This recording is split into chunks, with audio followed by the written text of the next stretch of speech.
From the American Academy of Neurology, I'm Dr. Daniel Correa. This is the Brain and Life Podcast.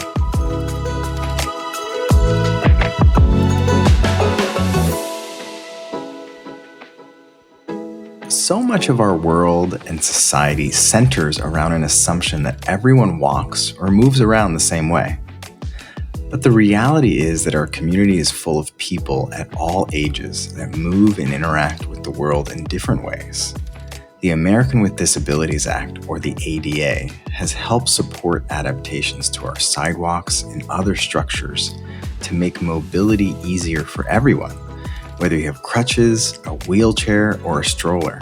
Our guests today live with Parkinson's in their family and brought some of their experiences and these adaptive ideas to a space not addressed by the ADA, our homes.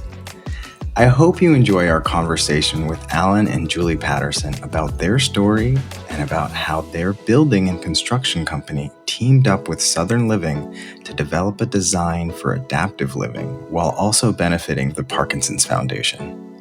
Following that discussion, make sure you catch our conversation with neurologist Dr. Seliger and occupational therapist Beth Russo to learn about adaptive housing and rehab therapies for all kinds of mobility issues. And upcoming on May 4th, check out our episode with Kitty Isley, who shares her story about caregiving for her father with dementia. And we talk about her podcast, 24/7, a podcast about caregiving. May 11th, catch us for a recap and some neurology news about everything that happened at the latest American Academy of Neurology annual meeting, where we bring together neurologists from around the world. We'll talk about some of the latest research and different neurology news that were presented and what happened, really what matters to you in the community. Thank you so much for listening, and I hope you enjoy this episode.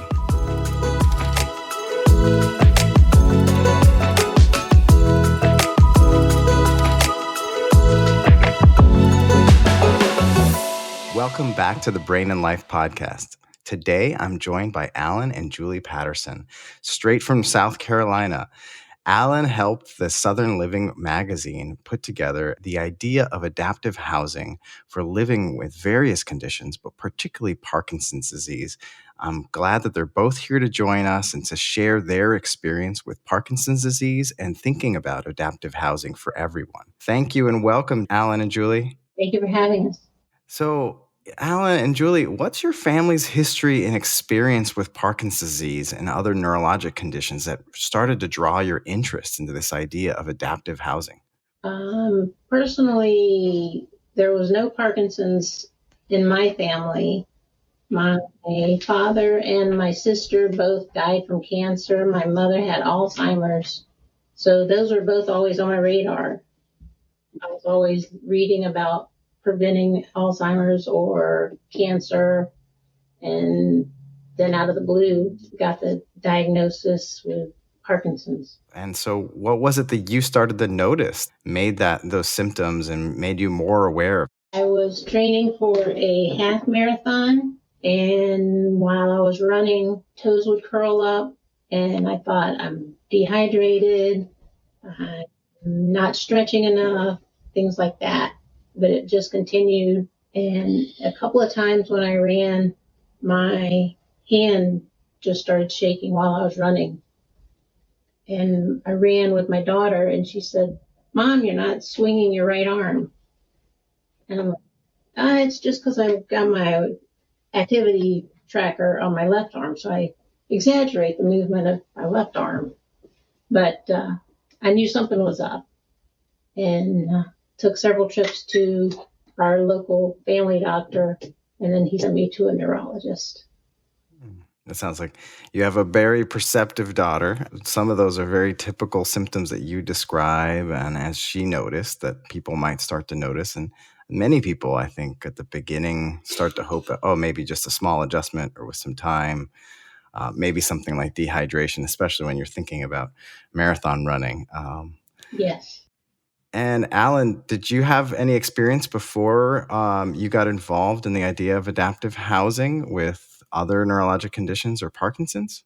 I've been building 45 years. And so as baby boomers started aging up, we started having to make special concessions when we built houses, bigger doors, hallways, and grab bars, and a lot of things that they started needing. Some of them were driven by neurological problems, but a lot of them are just people getting old, not wanting to climb up steps, and wanting to live on one level, and then a seat in the shower. We started putting barrier-free showers in back in 2008 or something, but it's because our clients thought it was a good idea.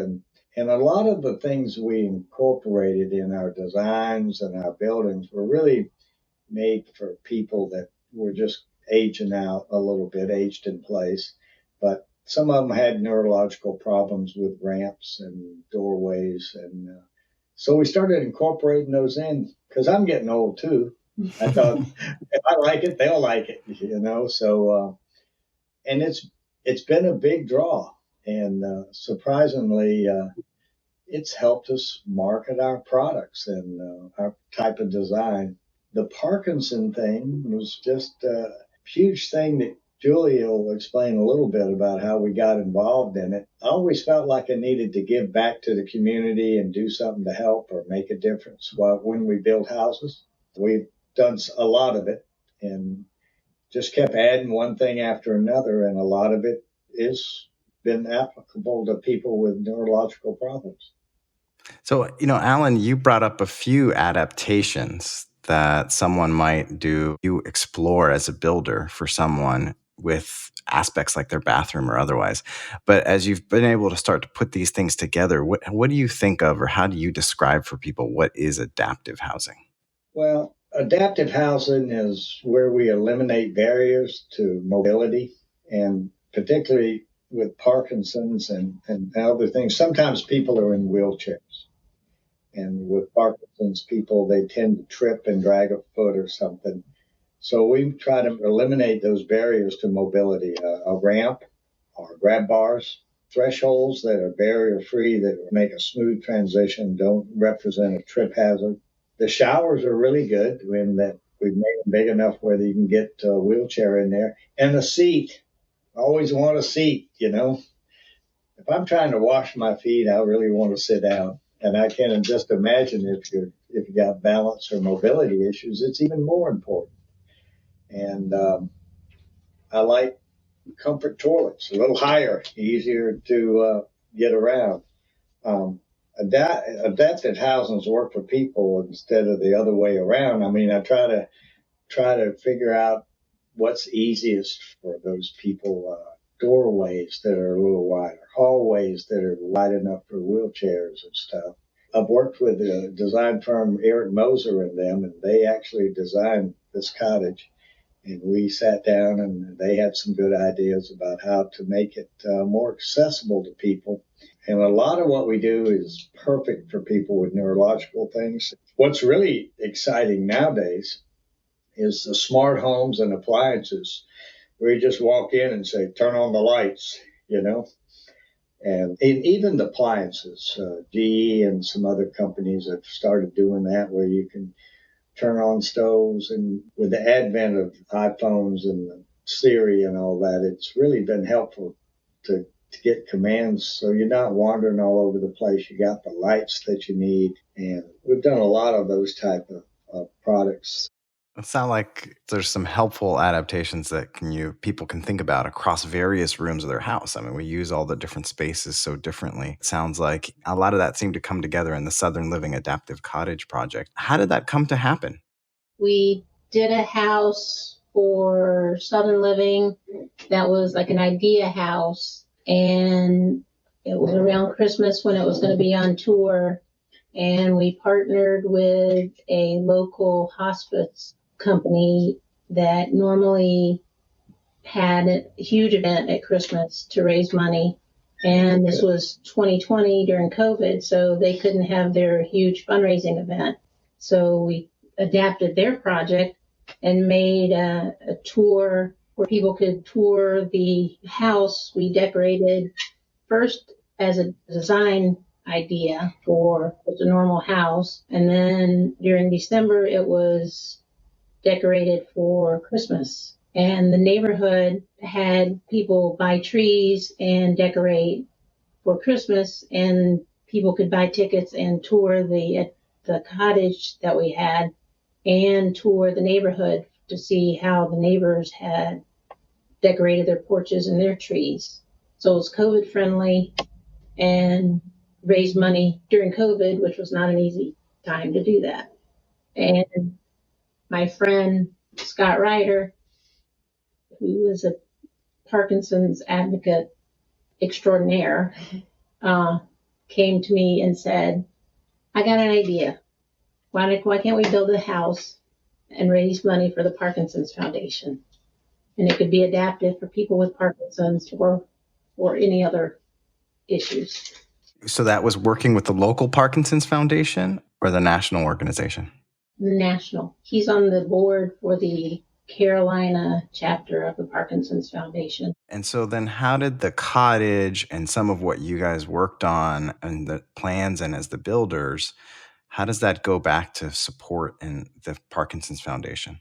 The plans that Eric Moser drew are for sale at Southern Living's website, and a portion of the sales go to Parkinson's Foundation. And we raised money from the sale of the house and vendors and subcontractors donating items, and the developer donated part of the lot. And we had a big party after it was over with to celebrate the house, which was a huge neighborhood event. What I thought was important, we raised about $200,000 in total for Parkinson's. But it really brought the awareness of the disease into the community. And there were a lot of people that had it who were just being quiet about it in the neighborhood. We all came out together, and a lot of interaction between them. And even some of my clients I was building for had it but didn't tell me. So I really think, besides donating the money and trying to help people live with this neurological disease, we also made awareness of it and tried to promote it and give a little bit of understanding and more support in the community. And through Southern Living, it gets out to 20 million people. I mean, somebody want to help out of that. We think it's very important that we get that awareness in the community and nationally that this is a problem.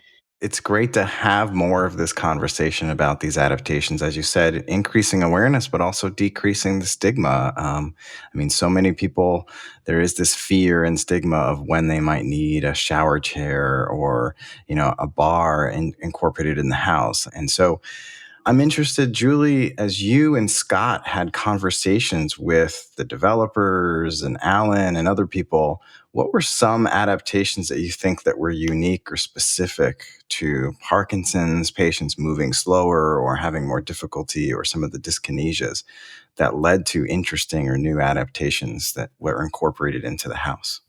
We used faucets that were hands-free, so you didn't have to worry about grabbing and if you have dexterity issues. There were rugs. We tried to keep them not trip hazards, had them taped down and similar colors so that they weren't a big visually difference.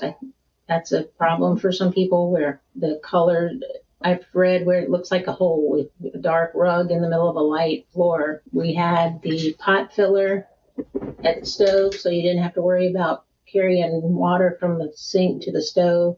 There was a water bottle filler and a dog bowl filler for pets built into the wall. That was a donation. Not everyone has the opportunity, of course, to build a whole home or use plans to start from the scratch. But it sounds like many of the things that you've described are some projects that someone who's handy could kind of approach as a small installation or an adaptation into their house.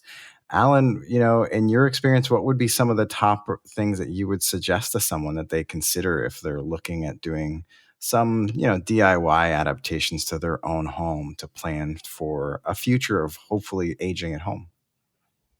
Well, the grab bars, the seat in the shower with some grab bars, and the higher comfort height toilets with a grab bar if you need it. You can put a ramp in. People will get in car wrecks or have something happen, and one guy wrecked his bicycle, and we put a ramp in. Those are some pretty big additions you could do. The lighting is important. You can just buy a regular bulb, and it'll be smart. You can it'll turn on for you. I like that. The door levers, the handle sets being levers instead of a knob. But then in the closets and things, we've got pull down shelves, that you could just adapt to what you have. And in the kitchen too, where you might want to pull a shelf down with spices from up above. It's just a bar. It's something you could rig into cabinets or into your closets. And again, the hands-free, motion-activated sink valves and laboratory valves. And those are some of the things that I think you could take an older home and adapt and add to. Eliminating trip hazards and stuff is another thing we do. That would seem so important since falls is a major complication of many conditions that affect people's ability to get around, including Parkinson's. And Julie, your experience working with other people living with Parkinson's and differently abled persons, are there some misconceptions that I think you and people may have about living with these conditions or aging that have been dispelled through working with this project and with Parkinson's Foundation? It really irritates me when people think I can't do something because I have Parkinson's. I exercise a lot and go to the gym to help prevent it from progressing.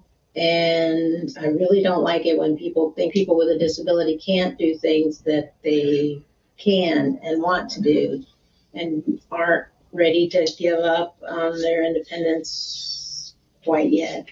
Yeah, and for you, Alan, and having worked with so many different clients, are there different misconceptions that you have had dispelled throughout this process? Well, with the clients, I try to say, hey, we can do this. I try to be positive about it. When I build a house or I go around and tour homes, I always think about, well, what's easier here? How do I like that? I don't have major mobility issues, but I am very cognizant of where I put my feet and to make sure I have a good stance because I have fallen, particularly in the construction business. So I try to help people point out these issues and say, hey, look, we got a barrier-free shower. You can get it here. This is all good. Just try to help the people understand that we can accommodate and avoid some of these barriers they may think are unsurmountable. Working with, people at different stages of their aging or living with various conditions like Parkinson's, how has that changed the family's conversation between you or with the rest of your family about, looking forward and aging in place and aging well together? Well, one thing we haven't touched on that really might address that issue is particularly the Parkinson's house. We put another place where a caregiver could stay. See, you can live in this part of the house and then you can bring in the person you're going to take care of and they can live right there with you, their own master bedroom, own closet, own bath. They're just down the hallway or something. And that's part of what Moser and I thought was an innovative thing. They can be right there with you. And that's real important to have that sort of support emotionally and to be there physically if you need them. And we've done some of that. I think that's really one of the best things. You want to keep that family unit together. You want to keep that support in place. And that just makes life so much better. And their quality of life is so much better when they got family around. Let's say I think a big feature of the adaptive cottage is that when you look at the pictures in the magazine, it just looks like a beautiful, well-decorated house that you'd love to live in. It's not glaring that this is an adaptive cottage. It's beautiful features that are very functional.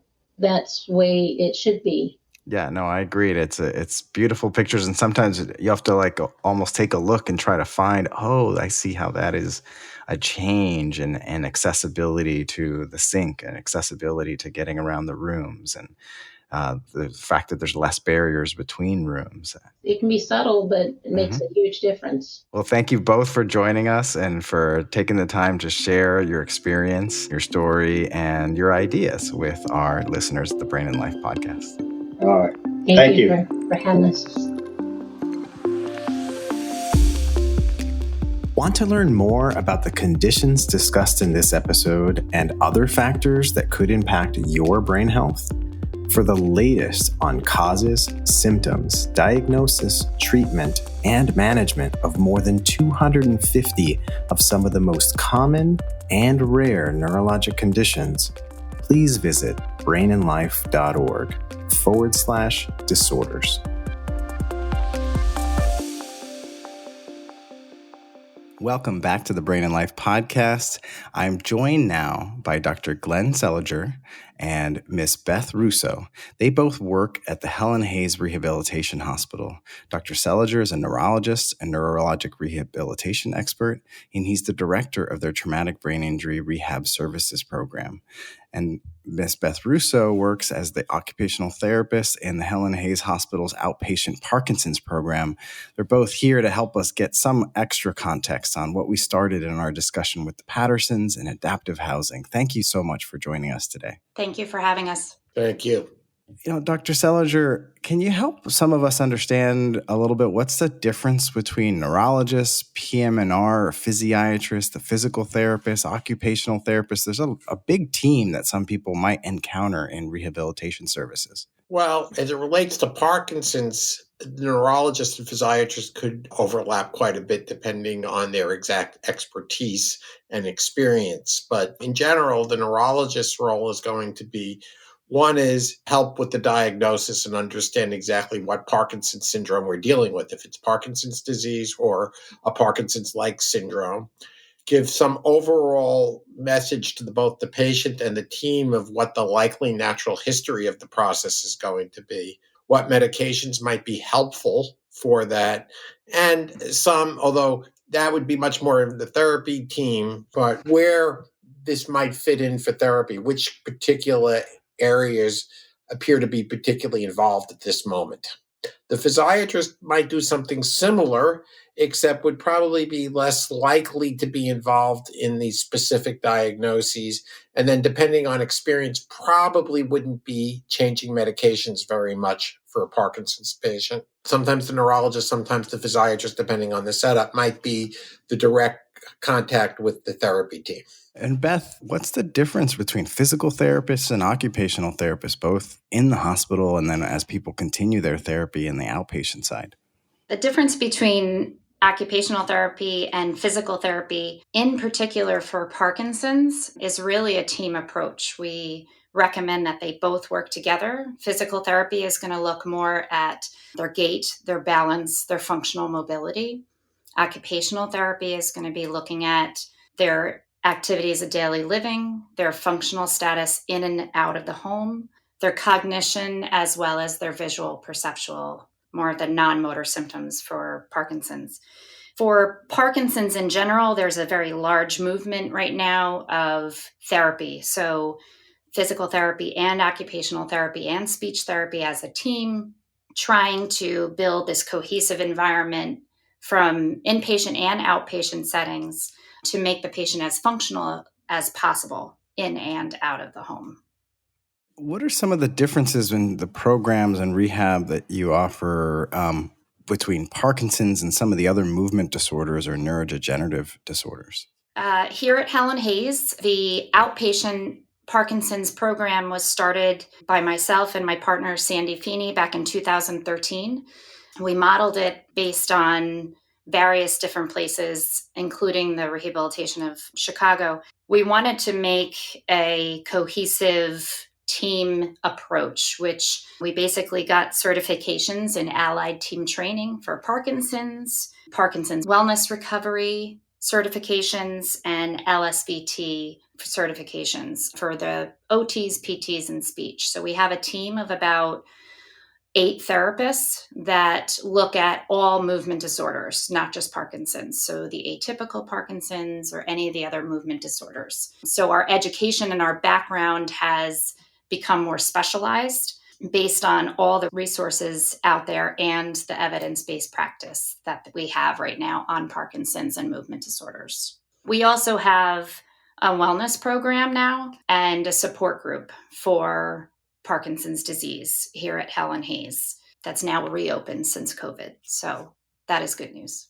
Glad to hear that things are getting back and closer to our normal from before.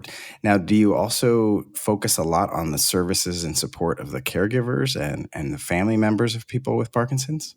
Absolutely. It's a must. The support of the care partners, we have them in for training very often. If they're not able to come in person, we'll try to do telehealth or FaceTime as much as possible because it is a team approach. The family members, the care partners, everybody. And, eventually, of course, we want everyone to be back home in their spaces and, functioning as well as possible. Do you each have suggestive activities and like exercises that you talk with people living with Parkinson's to help them manage their movement disorder symptoms? So obviously I'm biased, so I would want them to have therapy first, but we encourage exercise as medicine. So as much exercise that they can fit into their day. Aerobic exercise is huge in evidence-based practice right now to help the brain in so many conditions. So for movement disorders specifically, we're looking at intensive exercise. And there's so many things in social media and online now that they can even do it in their own home safely, or they can find places around them in the community that provide wellness programs. Fortunately, now I think post-COVID, there's a lot more Zoom and online center and forums for exercise. So we really, really push that. And also we want them to do cognitive exercises as well, because as we know, Parkinson's disease affects not only your motor symptoms, but also your non-motor symptoms. And Dr. Seliger, in past interviews that we've had with people living with Parkinson's disease, Jimmy Choi and Brian Grant, they talked about the challenges of kind of on and off time with their activities. How do you approach, the treatment and on time to facilitate someone having better mobility for those activities and exercises? Well, I would say a couple of things. First of all, participating in a program like we have will hopefully help contributing to decrease some of the off times by being in better fit shape will help. Learning some of the tricks and things to help get moving when you're off compared to are quite helpful. And probably also in the social groups, when they talk, they probably also give each other ideas about what to do. Some people also find that modifying their diet can be helpful, the protein intake at certain times for decreasing off periods. But that's a very individual thing. I don't think you can make a global suggestion, like, in other words, not eating this or not eating that at some time. But some patients do find that helpful for minimizing their off times. And then, of course, the patients are often their best judge of when they need a little extra boost from their medication. So you need to give them the flexibility to have some control over it. You need to be careful that they're not overdoing it with their medication. But I think one of the reasons Parkinson's patients have such difficulty when they come in the hospital is that they lose some of that control that they have at home. Hospital routines just don't fit for a patient saying, I need a little extra now. No, that's true. It's an unfortunate reality of just being in hospital care. Sometimes it's just that much different from their own rhythm. And you mentioned, some suggestions that you have for people in reducing their off time.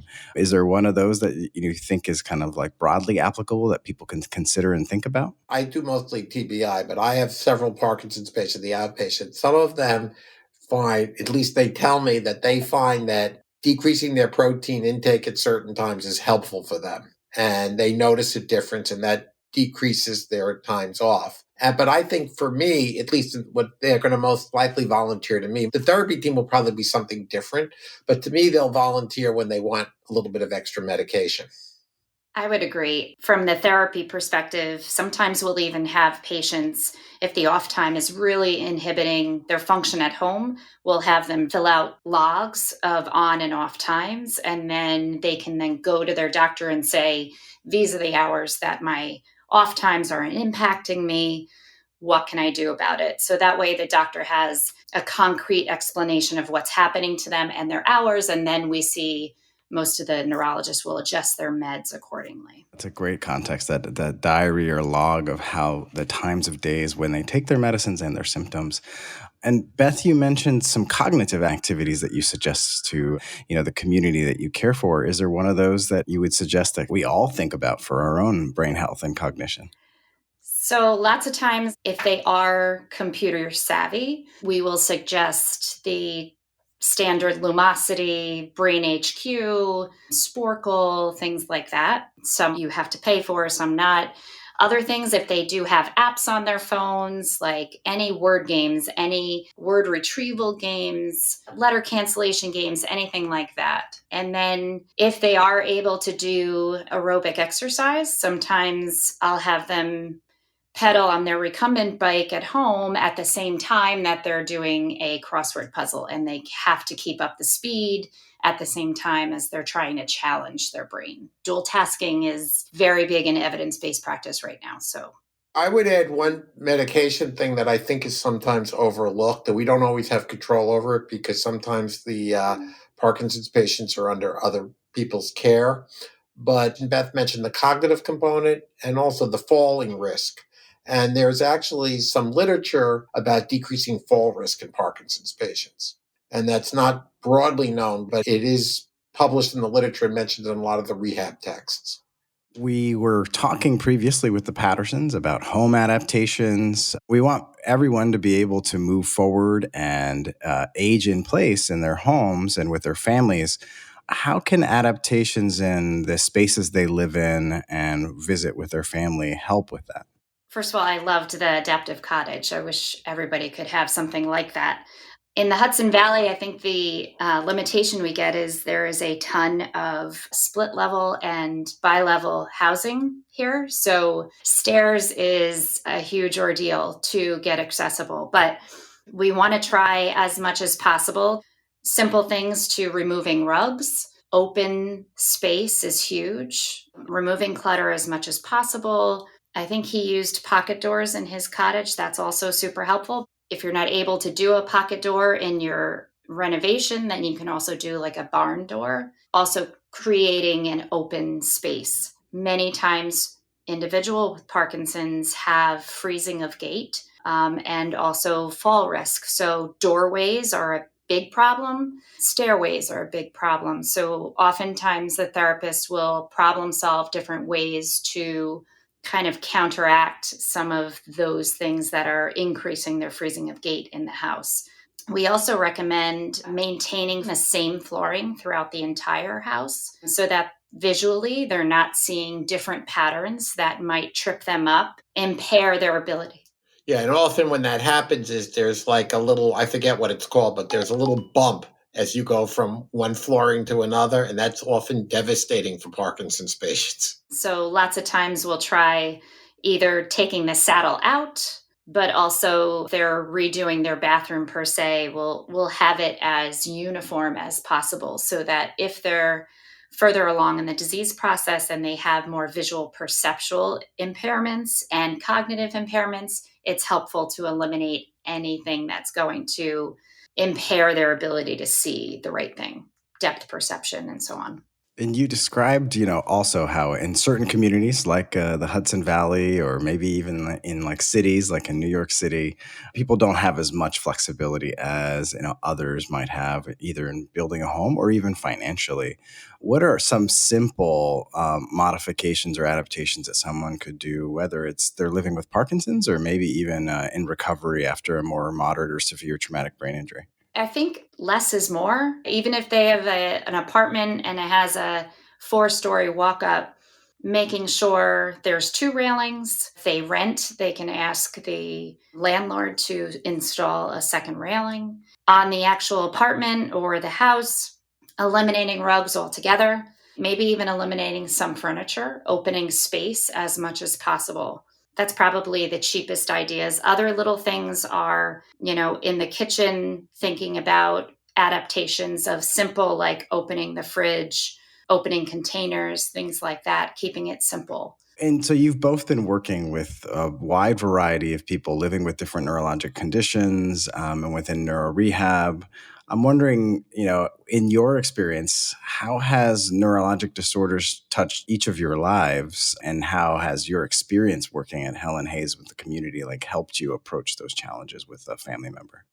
Seeing the community I work with now has urged me to get more educated in resources, more education in even the evidence based out there, and in my own life, just trying to be supportive. Neuro is not easy, and it's constantly changing. To see family members dealing with individuals that have neurological conditions is they need a person that can just listen, add support, add resources if possible, add suggestions that are helpful, even in adaptations, modifications in their lives, advocating for doctors, movement disorder specialists, anything like that to try to help. So I think it's given me insight and education as well. I think that one of the bigger problems in TBI, but also in Parkinson's, is that there are tremendous behavioral stresses on the family as a whole, both on the patient and the family. And over the long haul, that can really take its toll on the family. And while we've become more aware of the resources, they're actually relatively limited in the community. It's difficult to get a therapist who's familiar with the problem and then coverage for them to see the person often enough to be helpful and do interventions. Agreed. I would also add even the caregiving support. Sometimes, even from a financial perspective, the resources aren't out there for cost effective caregiving and cost effective wellness programs as well. So I think that's a constant struggle. Yeah. Is there something that either of you have helped or found that can help families that are exploring those difficulties of cost and socioeconomic challenges of helping care for their family member? Often for head injury, there's services available through the Medicaid waiver that might not be available to Parkinson's patients. But even within the Medicaid system, there are services available that private insurance doesn't pay. The problem is families really need to plan for that to become eligible. And they need to plan for it years in advance now. And probably that's something in head injury we talk about, and I'm sure in Parkinson's, if you're 75 years old and you have middle stage Parkinson's disease, chances are you're going to need more help when you're 80. And it might be a good idea to plan for that. If it's not possible, and we have the 75-year-old that either is alone and doesn't have the family members to help. I've even given resources of, church communities or the Office of Aging resources, or even the Alzheimer's Association. Anybody can go to them that has any cognitive impairments, and occasionally they'll give additional resources for respite care or anything like that. But caregiving is tough. Even colleges putting up on care.com or putting up on social media the need for college students to come help, because that'll be a little bit cheaper as opposed to the caregiving agencies out there. Those are all great potential opportunities for people to take a look at, and the challenge and the struggle. And we were talking some about, those care partners and those family members and the potential burden and challenges that they may encounter. Do you guys have suggestions for those care partners and family members who have a family member living with Parkinson's or even traumatic brain injury, as they prepare themselves for everything they're going to be there and supporting their family member? Well, I think that they need first education to try to understand what they're in for, although I don't think anybody ever really understands what they're in for. And then, it can be helpful to have a support professional in the community. And again, that's often insurance dependent. Sometimes people have connections to church and other supports to give them support as caregivers, but it's actually probably in some ways more difficult than getting help for the patient. Find support groups. Parkinson's Foundation and I believe the Davis Finney Foundation both have online forums that can provide you with support groups in your area. That's also a good resource. Now with social media, I'm finding more and more online forums that you could just post something on there and say, what do I do with this problem? What do I do if, my husband fell last week and I have no support, et cetera, et cetera. So now we have this trend for the social media and the online forums. But unfortunately, if they're 70 and older, they might not have that ability. Yeah, it's an unfortunate reality. We talk often sometimes about how common or how significant the burden of various neurologic conditions are in our community, but then we forget that every single one of those people has a care partner and multiple family members, so the scope and the impact is much larger. Well, Beth and Glenn, thank you so much both for taking time with us and for all that you do to help support, the community you're caring for with Parkinson's and TBI, and through some of the most challenging time points in their life, going from hospital into rehabilitation and then making that transition back home. Thank you for having me. Thank you. Thank you again for joining us today on the Brain and Life podcast. Follow and subscribe to this podcast so you don't miss our weekly episodes. You can also sign up to receive the Brain and Life magazine for free at brainandlife.org and even get the Espanol version. For each episode, you can find out how to connect with our team and our guests, along with great resources in our show notes. We love it when we hear your ideas or questions. You can send these in by email to blpodcast@brainandlife.org and leave us a message at 612-928-6206. You can also follow the Brain and Life magazine and me on any of your preferred social media channels. These episodes would not be possible without the Brain and Life podcast team, including Andrea Weiss, Executive Editor for Education and News Publications, Nicole Lucier, our Public Engagement Program Manager, Rachel Coleman, our Public Engagement Coordinator, and Twin City Sound, our audio editing partner. I'm your host, Dr. Daniel Correa, connecting with you from New York City and online at NeuroDr. Correa. Most importantly, thanks to our community members that trust us with their health and everyone living with neurologic conditions. We hope together we can take steps to better brain health and each thrive with our own abilities every day. Before you start the next episode, we would appreciate it if you could give us 5 stars and leave a review. This helps others find the Brain and Life podcast. See you next week.